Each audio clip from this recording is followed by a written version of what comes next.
Bienvenidos a la clase de biología. Les saluda la profesora Claudia Toledo. Estamos en la semana número 2 de este segundo semestre y el tema para esta clase es grupos sanguíneos. Iniciamos con la siguiente pregunta. ¿Sabes cuál es tu tipo de sangre? Muy bien, unos me van a contestar que sí, otros que todavía no lo saben y otros pues que su tipo de sangre es A o su tipo de sangre es B, AB o tipo O. Pero más de alguna vez hemos escuchado de que un paciente o algún familiar nuestro necesita una transfusión de sangre. Y eso es lo que vamos a iniciar a ver en este video. Muy bien. ¿Qué son los tipos de sangre? Entonces, los grupos sanguíneos están constituidos por lo que son antígenos presentes en la superficie de la membrana de los eritrocitos o glóbulos rojos, que se transmiten hereditariamente de padres a hijos siguiendo lo que es las leyes de Mendel. Y nosotros tenemos aquí la imagen de los eritrocitos o glóbulos rojos. Esta imagen es estas células que forman parte de la sangre. Muy bien, vamos a ver un poco de historia. Sí, ya sabemos que existen los cuatro tipos sanguíneos, pero antes del año de 1900, cuando el biólogo austriaco Karl Landsteiner fue quien descubrió y tipificó los grupos sanguíneos. Profe, ¿y por qué es tan importante los grupos sanguíneos? Bueno, es importante porque antes del descubrimiento de este biólogo austriaco, las transfusiones eran procedimientos sumamente peligrosos que incluso podían provocar la muerte. Y se hacían transfusiones de sangre y no se conocía lo que eran los grupos sanguíneos y entonces en aquel momento podían observar cómo habían pacientes que sobrevivían a una determinada transfusión, pero en otros se complicaba y se producía incluso la muerte. Entonces, el conocimiento sobre estos grupos sanguíneos nos hizo entender que un tipo de sangre incompatible en un paciente puede desencadenar a una respuesta autoinmune, produciendo complicaciones y provocando incluso la muerte. Observó que al mezclar sangre de dos personas habían ocasiones en el que los glóbulos rojos se aglutinaban en forma de grumo visible, identificando tres tipos de matices y por lo tanto denominó a este sistema ABO, identificando el tipo sanguíneo A, el tipo sanguíneo B y el tipo sanguíneo O. Muy bien. Ahora vamos a hablar de algo que está muy relacionado con los tipos sanguíneos, que es el tema de alelos múltiples. ¿Qué son los alelos múltiples? Bueno, pues los alelos múltiples es la localización de determinados genes en donde ambos pueden ser posibles. Ambas características o ambas alternativas pueden ser posibles. Y entonces nosotros vamos a definir los genotipos y los fenotipos de los grupos sanguíneos. Tenemos, como les dije, cuatro grupos, ¿verdad? El grupo A, el grupo B, el grupo AB y el grupo O. En algunos libros de texto los van a encontrar como una simbología, por así decirlo, genotípica denominada por una letra I.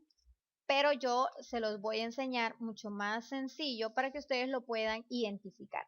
Genotipo y fenotipo del grupo sanguíneo. Cuando nosotros hablamos del tipo A, tipo sanguíneo A, puede ser A mayúscula, o puede ser su versión heterocigota de A mayúscula combinada con el tipo de sangre O. Ya vamos a ver por qué. El tipo B pueden ser ambos homocigotos, B mayúscula, B mayúscula con el tipo de sangre O. Entonces estas son las variaciones. Para el tipo AB, sencillo. A mayúscula, B mayúscula para el tipo de sangre O, ambas son en minúscula y también, ¿verdad? Importante reconocer cuáles son los tipos sanguíneos dominantes sobre otro. Tenemos que el tipo de sangre A y el tipo de sangre B son los tipos dominantes y el tipo sanguíneo O es el tipo recesivo, ¿verdad? ¿Sí? El tipo de sangre O es recesivo. Ahora, No solamente hay que mencionar de que necesitamos identificar nuestro tipo de sangre, sino también que nuestro tipo de sangre lleva algo incluido. Por ejemplo, en mi caso, yo soy tipo de sangre A positivo. ¿Y por qué otros son negativos y unos somos positivos? ¿A qué se debe eso? Bueno, se debe a algo llamado factor RH, ¿sí? ¿Saben ustedes qué es eso? Bueno, el tipo o el factor RH es sumamente importante. Este tipo o este factor se debe a que hay un recubrimiento de una proteína dentro de los glóbulos rojos también que se llama inmunoglobulina. Entonces, la presencia de esta proteína en nuestros glóbulos rojos va a hacer de que nosotros tengamos o reaccionemos al antígeno positivo.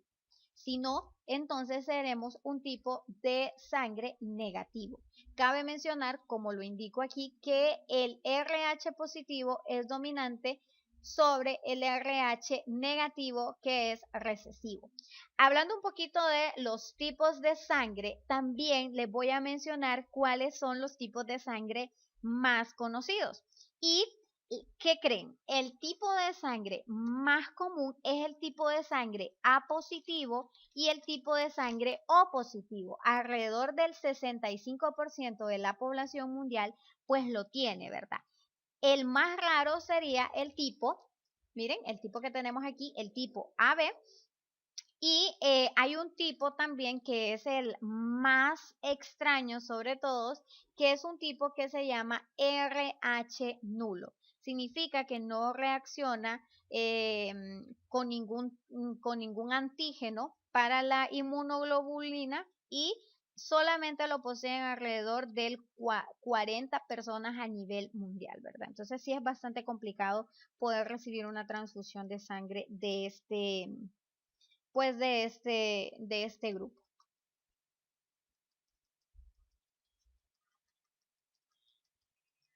Muy bien, entonces ahora vamos a hablar de la determinación del grupo sanguíneo. Nosotros tenemos un cuadro, un recuadro ahí donde nos dice sangre, o sea, los eritrocitos, los anticuerpos y los antígenos que este produce. Por ejemplo, si una persona tiene un tipo de sangre A en la superficie de sus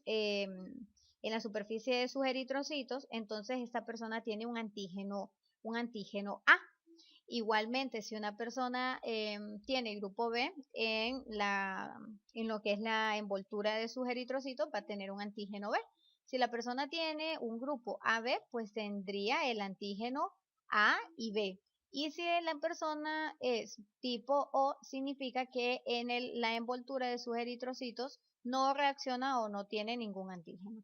Y esos son los anticuerpos que van a reaccionar. Si, por ejemplo, nosotros medimos o hacemos un laboratorio de la determinación del grupo sanguíneo, nosotros vamos a utilizar dos tipos de suero que van a servir para hacer una reacción con la muestra de sangre que nosotros tomemos. Nosotros depositamos tanto antígeno A y antígeno B, y cuando una persona o una muestra es tipo A, el anticuerpo que va a producir es la anti-B, ¿verdad? Va a producir un anticuerpo para lo que es el grupo sanguíneo B.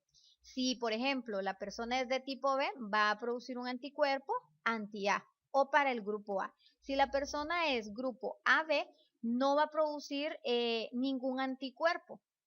Si la persona es tipo O, por lo tanto, va a producir anticuerpos anti-A y anti-B, que es lo que nosotros tenemos aquí. Un poco de la determinación de los grupos sanguíneos. Y si nosotros tendríamos una muestra para lo que es el RH, se hace aplicando un suero, que es un suero anti-D, se le llama, y lo que nosotros vamos a poder identificar es un aglutinamiento. Se fijan en esos puntitos que forman como una especie de gelatina semicoagulada.